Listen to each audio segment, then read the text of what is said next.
अस्सलाम वालेकुम। उम्मीद है कि आप सब लोग खैरियत से होंगे। नून लीग के साबिक गवर्नर मोहम्मद जुबैर साहब हो सकता है कि पाकिस्तान तहरीक इंसाफ में शमूलियत इख्तियार कर लें। कल से ये खबरें सामने आ रही हैं, लेकिन मोहम्मद जुबैर साहब से मैंने तकरीबन 5-6 महीने पहले बात की थी, 2024 में बात की थी, और मेरे प्रोग्राम में उनसे मैंने पूछा था कि भाई क्या आप कोई और सियासी जमात में शमूलियत इख्तियार कर सकते हैं, किसी और सियासी जमात के साथ चल सकते हैं? तो उन्होंने कहा यह मुमकिन है। और मैंने उनसे पूछा था कि क्या वो जमात पाकिस्तान तहरीक इंसाफ हो सकती है, तो उन्होंने कहा था बिल्कुल हो सकती है। तो मोहम्मद जुबैर साहब की ख्वाहिश तो गुज़िश्ता 7-8 महीने से बिल्कुल क्लियर थी कि वो पाकिस्तान तहरीक इंसाफ ज्वाइन करना चाहते हैं। अब क्या पाकिस्तान तहरीक इंसाफ वो ज्वाइन कर लेंगे? अब तक की जो खबरें हैं, अब तक की जो इतलात हैं कि मोहम्मद जुबैर साहब पाकिस्तान तहरीक इंसाफ के अंदर कुछ लोगों के साथ राब्ते में हैं, जिसमें गालिबन डॉक्टर आरिफ अलवी साहब भी शामिल हैं। और आज जो इमरान खान साहब से अगर कुछ लोगों की मुलाकात होती है तो शायद उसमें कोई चीज फाइनल हो जाए और बाकायदा तौर पे अनाउंसमेंट हो जाए कि मोहम्मद जुबैर साहब पाकिस्तान तहरीक इंसाफ का हिस्सा बन गए। अब इसके ऊपर बहुत ज्यादा तनकीद हो रही है। कहा जा रहा है कि जनाब उनको शामिल नहीं करना चाहिए, उनका बहुत ज्यादा बैगेज है। क्या इसी तरह के लोगों के साथ पाकिस्तान तहरीक इंसाफ आगे चलेगी?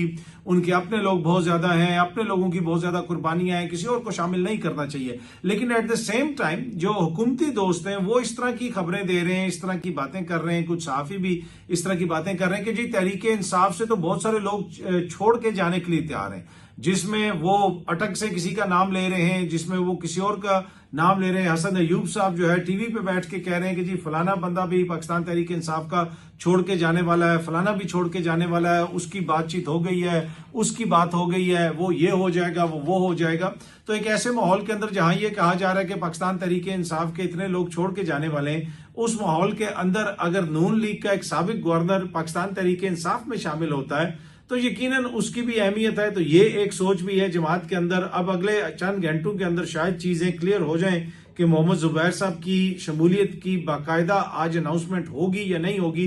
लेकिन ये मैं आपके साथ कंफर्म कर सकता हूं कि गुज़िश्ता बरस ही मोहम्मद जुबैर साहब ने मेरे साथ ये चीज कंफर्म की थी कि वो समझते हैं कि इस वक्त अगर पाकिस्तान में कोई सियासत हो रही है तो वो सियासत सिर्फ और सिर्फ पाकिस्तान तहरीक इंसाफ कर रही है। और मैंने उनसे ये भी पूछा था एक जगह पे, वैसे भी मेरी मुलाकात हुई, कि पाकिस्तान तहरीक इंसाफ पे तो इस वक्त बड़े मसाइल हैं। उन्होंने कहा मसाइल अपनी जगह पे हैं, लेकिन जो उनकी अवाम के अंदर सपोर्ट है, और मोहम्मद जुबैर साहब कराची को समझते हैं। कराची में ये कहा जा रहा है कि इस दफा MQM जीत गई, इस दफा पीपल्स पार्टी जीत गई, लेकिन आप पूछें मोहम्मद जुबैर साहब से, वो कराची में रहते हैं, वो उनको कराची की एक एक चीज का पता है, वो सिंध के गवर्नर रह चुके हैं, तो उनको जमीनी हकायक का पता है। और उनको पता है कि अगर मुस्तकबिल सियासी किसी का है अवाम की नजर में, अवाम के हाथों में, तो वो सिर्फ और सिर्फ पाकिस्तान तहरीक इंसाफ के, और इसी वजह से वो पाकिस्तान तहरीक इंसाफ में शमूलियत इख्तियार करना चाहते हैं। अच्छा, आज जो इमरान खान साहब से जिन लोगों की मुलाकात होगी उसमें बाबर सवाती साहब शामिल हैं, जुनेद अकबर साहब शामिल हैं, मुजम्मिल असलम साहब शामिल हैं, तैमूर झगड़ा साहब शामिल हैं, गुल जफर खान साहब शामिल हैं, और आतिफ खान साहब शामिल हैं। अब देखते हैं कि कितने लोगों की मुलाकात करवाई जाती है आज खान साहब से, और किस की मुलाकात होती है और किस की मुलाकात नहीं होती। वैसे तो इस वक्त मुल्क में आपको पता है वो डेमोक्रेसी है, और डेमोक्रेसी भी पाकिस्तान पीपल्स पार्टी की और नून लीग की मुश्तरका डेमोक्रेसी है। नदीम अफजल चंद साहब ने एक ट्वीट किया हुआ है, और उसमें उन्होंने भुट्टो साहब की तस्वीर, शहीद बीबी की तस्वीर, आसिफ जरदारी साहब की तस्वीर और बिलावल साहब की तस्वीर जो है शेयर की हुई, और लिखा हुआ है 4 पिलर्स ऑफ डेमोक्रेसी। और सीनियर सहाफी जो आमिर मतीन साहब हैं उन्होंने जो है उसके ऊपर थोड़ा सा क्रिटिसिज्म भी किया। उन्होंने ट्वीट किया हुआ कि are you sure about the last 2 my dear Chand, मेरे डियर चंद, क्या आप इस हवाले से मतलब संजीदा हैं, श्योर हैं, आपको मुकम्मल यकीन है कि ये जो 2 आखिरी आपने बंदों की तस्वीरें यानी जरदारी और बिलावल साहब की तस्वीर शेयर की है, क्या ये भी डेमोक्रेसी के सतून है, क्या ये भी जमहूरियत के सतून है? इनके दौर में क्या हुआ, जिस किस्म की अमेंडमेंट्स हुई गुज़िश्ता 2-3 सालों के दौरान, क्या हो रहा है? पीका कानून का भी उन्होंने जिक्र किया है। तो उन्होंने कहा कि आप डेमोक्रेसी की बात तो करते हैं, लेकिन ये जो 2 शख्सियात हैं, चाहे वो बिलावल साहब हो चाहे वो जरदारी साहब हो, हमें तो उनमें कहीं पे भी जमहूरियत नजर नहीं आ रही, उनके इकदामात में जमहूरियत नजर नहीं आ रही। उनको आप कैसे जमहूरियत का सतून कह सकते हैं? तो आमिर मतीन साहब सीनियर सहाफी ने इसके ऊपर काफी क्वेश्चंस उठाए।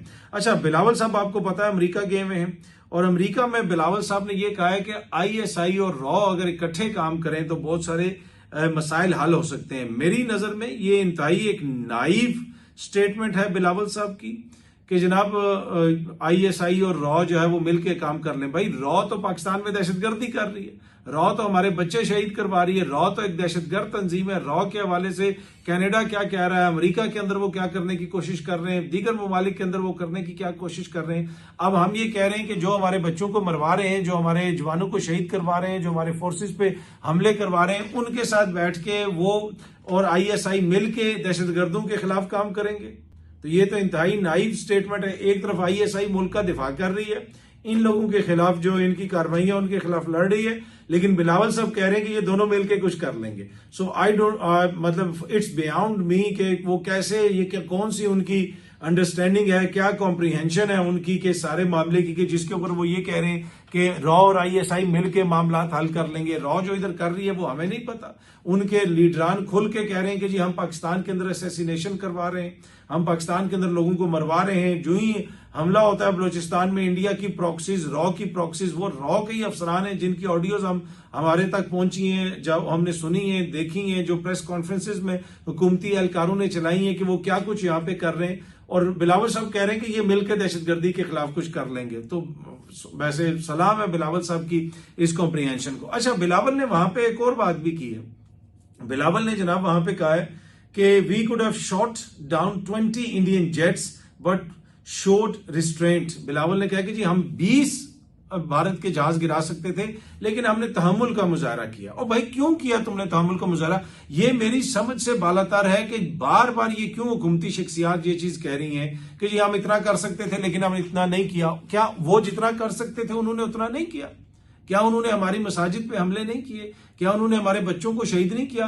क्या वो खुशदार में हमारे बच्चों को उन्होंने शहीद नहीं किया? क्या उनकी प्रॉक्सीज जो है वो बलूचिस्तान के अंदर नहीं कर रही हैं दहशतगर्दी? तो हमने उनके जो लेजिटिमेट टारगेट थे, जो पाकिस्तान पे हमलावर थे, जिन्होंने पाकिस्तान पे जारियत की, हम दुनिया को बता रहे हैं जी हमने तो उनको भी सबको नहीं मारा। क्यों नहीं मारा? क्या हम डरते हैं, हम कमजोर हैं? तो ये मेरी समझ से बालातर है। अगर आपने नहीं मारा तो बताने की क्या जरूरत है? आप तो कहें कि जनाब हमने 6 मारे हैं, 7 मारे हैं, अगली दफा 15 मारेंगे, इस दफा बच गए अगर इन्होंने दोबारा कोई हरकत की। लेकिन ये वजीर दिफा भी इस तरह की बात करते हैं, वजीर आजम भी इस तरह की बात करते हैं, बिलावल साहब भी इस तरह की बात करते हैं। पता नहीं इसके पीछे क्या लॉजिक है, मेरी समझ से तो ये बालातर है। अच्छा जी, एक और खबर भी ये सामने आप देख सकते हैं, एक्सप्रेस न्यूज इसको रिपोर्ट कर रहा है कि एंड ऑफ द डे मुज़ाकरात मुल्क की जरूरत है। ये जनाब साफी अतर काज़मी साहब उन्होंने किसी टीवी प्रोग्राम में कहा है। ऑन ए सीरियस नोट, मेरे ख्याल में बातचीत से ही मामलात को हल किया जा सकता है, चाहे भारत के साथ हो, चाहे पाकिस्तान के अंदर मामलात हो, उसमें मुज़ाकरात का बड़ा कलीदी किरदार है। तो हम भारत की जो हुकूमत है उससे मुज़ाकरात का मैं मुखालिफ नहीं हूं। भारत की हुकूमत से आप जरूर बात करें, उनके हवाले से जो चीजें उनके सामने रखें, लेकिन वो जो दहशतगर्द इदारा है जो पाकिस्तान के अंदर ये सब कुछ करवा रहा है, उनके साथ हम आईएसआई को बैठा देंगे तो क्या हमारा मामला हल हो जाएगा? ऐसे तो नहीं होगा। अच्छा, माजी में भी भारत में दहशतगर्दी होती थी, ये पाकिस्तान में पर्चा दर्ज करवा देते थे। पठानकोट का पर्चा इन्होंने गुजरांवाला में दर्ज करवा दिया। एक मौके के ऊपर जनाब गालिबन उस वक्त भी पीपल्स पार्टी की हुकूमत थी कि जी भारत में दहशतगर्दी हुई है तो आईएसआई चीफ को हम यहां से भेज रहे हैं, इसलिए कि जी वो हम पे इल्जाम लगा रहे हैं। क्यों भाई? वो इतने लाडले हैं कि वो कोई भी झूठा इल्जाम लगाएं, कुछ भी कर दें, कैसी भी वो बयानियां बना लें और हम उनके आगे बिछ जाएं। वो हमारे बच्चों को मारें, हम उनके जहाज ना गिराएं, हम उनके जहाज ज्यादा गिरा सकते थे। मेरे ख्याल में इसके ऊपर तो इनसे पूछना चाहिए, पार्लियामेंट के अंदर लोगों को पूछना चाहिए कि भाई ये क्या क्या मौकिफ है ये कि वो उन्होंने हमारे पहले दिन जो है 2 दर्जन से ज्यादा शहरी शहीद कर दिए, सिविलियन आबादी को टारगेट किया, और हम आगे से कह रहे हैं कि हमने तो उनको मार सकते थे, हमने नहीं मारा। मतलब फॉर व्हाट? क्यों, किस लिए नहीं मारा? वो क्या कम कर रहे हैं? यहाँ पे आए रोज जो हो रहा है पूरे मुल्क के अंदर, जो दहशतगर्दी हो रही है इस बॉर्डर से लेके उस बॉर्डर तक, उसके पीछे कौन है क्या हमें नहीं पता। तो जब उन्होंने जारियत की थी तो हमें तो भरपूर जवाब देना चाहिए था, और वो तो हमने दिया, और वो सारे दुनिया के सामने। लेकिन for some reason I don't know कि ये पॉलिटिकली इसमें कौन सी लॉजिक है कि ये बार बार इस चीज का जिक्र करते हैं। अच्छा, पहलगाम का उन्होंने एक इल्जाम लगाया, टके का सबूत नहीं दिया, आज तक एक टके का सबूत नहीं दिया इंडिया ने कि कोई चीज। पाकिस्तान ने तो सारी चीजें दुनिया को दिखाई, यहाँ पे जो हमारी प्रेस कॉन्फ्रेंसेज हुई उसमें भी हमने चीजें दिखाई। अगर वो एविडेंस जो है वो रिफ्यूट करना चाहते हैं वो करें रिफ्यूट, वो लेके आए ना जी, कहें कि नहीं जी पाकिस्तान जो ऑडियो चला रहा है, पाकिस्तान जो चीजें बता रहा है वो दुरुस्त नहीं है, लेकिन कुछ भी नहीं। वो उन्होंने इल्जाम लगा के ये कर दिया वो कर दिया, और शशि थरूर को उन्होंने बाहर भेज दिया है, और वो शशि थरूर जो है वो उधर अमेरिका में गाने गा रहा है और उधर सारे इंडियंस बैठे हुए हैं। तो ये जनाब उनकी हालत है। कोई उनसे उधर सही मिलने के लिए तैयार नहीं। देखिए मिलता भी लोग उनसे है कि जिनके कोई साइड भारी हो। पाकिस्तान के वफ्द से मुलाकात भी हुई है, अक़वाम मुत्तहिदा के जनरल सेक्रेटरी की भी मुलाकात हुई है, और बुनियादी वजह यही है कि हम एक फौजी विक्ट्री के ऊपर हम आए हैं, हमने कामयाबी हासिल की है। अच्छा, भारत जो है अब उसका मौक़िफ़ बड़ा मुज़ाहिका खेज किस्म का है। एक तो वो जो बड़ी संजीदा, सीनियर, इंतहाई रिलायबल और फेवरेट, पाकिस्तान में कुछ सियासी लीडरों की एक फेवरेट सहाफ़ी है भारती बरखा दत्त, जिसने कहा था कि पाकिस्तान का पायलट हमने पकड़ लिया है, पर अभी तक वो जो है पायलट मेरे ख्याल में बरखा दत्त साहिबा ने कहीं पे रखा हुआ है, इसलिए कि और तो कहीं से कोई खबर नहीं आई है। अब वो उन्होंने एक और इंटरव्यू किया और उसमें वो फरमा रही हैं कि जनाब उनके साथ जो एक्सपर्ट बैठे हुए हैं, ऐसे एक्सपर्ट जो है ना वो 100 रुपए में 4 मिलते हैं। वो एक्सपर्ट ये बता रहे हैं कि on the 10th of May Pakistan was not an operational nuclear power, कि जी पाकिस्तान का हमने ये कर दिया। पाकिस्तान का तो उस वक्त जोरी वो जो चीज थी वही ऑपरेशनल नहीं थी, और जो एयर वॉर थी उन्होंने ये जी एयर वॉर जो एक्सपर्ट हैं टॉम कूपर, उन्होंने ये बात की है उससे बरखा दत्त साहिबा से। और जो डाउन जेट्स वाला क्लेम है वो जनाब ऑपरेशन सिंदूर में पाकिस्तान ने क्योंकि शिकस्त खाई है, ऑपरेशन सिंदूर कामयाब हुआ है, तो इस वजह से वो लोग ये बात कर रहे हैं। उन्होंने ये भी लिखा हुआ है बरखा दत्त साहिबा ने कि इस एक्सपर्ट ने कहा है कि इंडिया की जो फौज है उसने पाकिस्तान को एक तरह से डिसआर्म कर दिया और इसकी जो न्यूक्लियर कैपेसिटी है उसको डिसेबल कर दिया। तो फिर वो चाचू अमेरिका के पास मोदी साहब ने क्यों बंदे भेजे थे? अगर सब कुछ डिसेबल कर दिया था तो आपको किसने कहा था कि रोको? फिर आप आगे चलते रहते। अब तो शहबाज शरीफ साहब ने अमेरिका के सफारत खाने में भी खड़े होकर इसके ऊपर बात की है, और अमेरिका के सदर ने यह कहा है कि जनाब इंडिया ने हमें अप्रोच किया और खतरा था कि न्यूक्लियर जंग हो जाती है। लेकिन बरखा दत्त जिसने पहले पाकिस्तान का पायलट पकड़ा था, अब वो ये कहती है कि पाकिस्तान की जोहरी सलाहियत ही इंडिया ने खत्म कर दी थी। मतलब आप इससे देख लें कि ये किस दुनिया में रहते हैं। और ये वो जर्नलिस्ट है जो यहाँ पे आती है तो इनको प्रोटोकॉल दिया जाता है, और देना चाहिए, हमारे नेबर से आए, लेकिन वो लीडरान जो पाकिस्तानी सहाफियों से मिलना पसंद नहीं करते वो इनसे मिलते हैं। और इनकी क्रेडिबिलिटी का आप अंदाजा लगा लें, इनके क्लेम्स का आप अंदाजा लगा लें। अच्छा, अब जो भारत के चीफ ऑफ डिफेंस स्टाफ हैं वो जनाब उन्होंने गए हुए थे, गैर मुल्की दौरे पे थे, वहां पे उनसे जब पूछा गया उन्होंने सच तो बोल दिया कि जनाब हमारे तैयारी भी गिरे, 2 दिन हम कुछ चीज उड़ा नहीं सके। बड़ी उनके ऊपर फिर भारत में तनकीद हुई। अब उसको वो कवर करने के लिए कह रहे हैं कि जी पाकिस्तान को हमने 48 घंटों में घुटने टेकने पे मजबूर कर दिया था।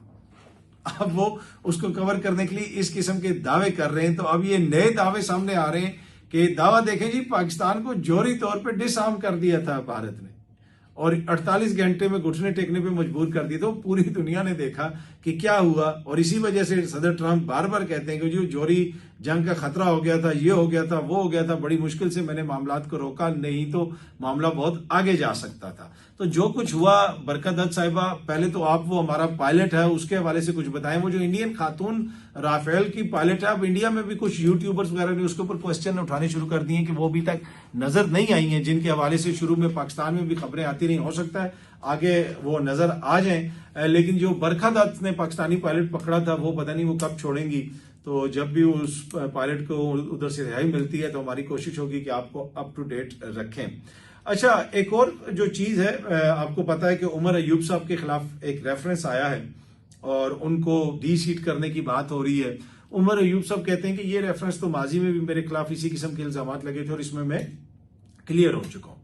अच्छा, अब ये उमर अयूब साहब को डी सीट करना और वहां पे दोबारा इंतखाब करवाना, अब डी सीट करके हो सकता है कि इंतखाब रोक लिया जाए तो वो एक अलग बात है, दोबारा वहां पे इंतखाब करके जीतना इतना आसान नहीं होगा। इसलिए कि खैबर पख्तूनख्वा में हुकूमत तो पाकिस्तान तहरीक इंसाफ की है, इंतजामिया को आप उस तरीके से इस्तेमाल नहीं कर सकते। उमर अयूब साहब 82,000 की लीड से जीते हुए, 82,000 की लीड से। मियां साहब को कितने वोट पड़े थे और उस हल्के के हवाले से क्या खबरें हैं, क्या है वो लाहौर के मैं हल्के की बात कर रहा हूं, दीगर हल्कों को भी आप देख लें। तो उमर अयूब साहब को अगर ये डी सीट करते हैं और वहां पे दोबारा इलेक्शन होता है तो हो सकता है कि इस दफा जो है वो 1.5 लाख की सीट लीड से वहां से बंदा जीत जाए। और इनका वो जो सारा बयानिया है कि जनाब ये बड़ी पॉपुलर हो गई है, नून लीग और पीपल्स पार्टी बड़ी पॉपुलर हो गई है और एएनपी को दोबारा फुल तरीके से लॉन्च करने की कोशिश की जा रही है। अहमद वली खान साहब को जो है दोबारा खैबर पख्तूनख्वा का लीडर कुछ लोग बना के पेश कर रहे हैं, लेकिन अहमद वली खान साहब की हालत ये है कि बलोचिस्तान से जाके वो मुंतखब होके आए हैं, तो वो इतना आसान नहीं होगा उमर अयूब साहब की उस सीट के ऊपर, खैबर पख्तूनख्वा की किसी भी सीट के ऊपर दोबारा इलेक्शन करवाना और करवा के अपनी मर्जी का कैंडिडेट जितवाना। तो ये एक बड़ा हर्डल है हुकूमत के लिए। अब देखते हैं कि आगे इलेक्शन कमीशन क्या आइन और कानून के मुताबिक फैसला करता है। ये अब तक की थोड़ी सी तफसीलात थी, बहुत जल्दी आप सब दोस्तों से दोबारा मुलाकात होगी। Thank you very much.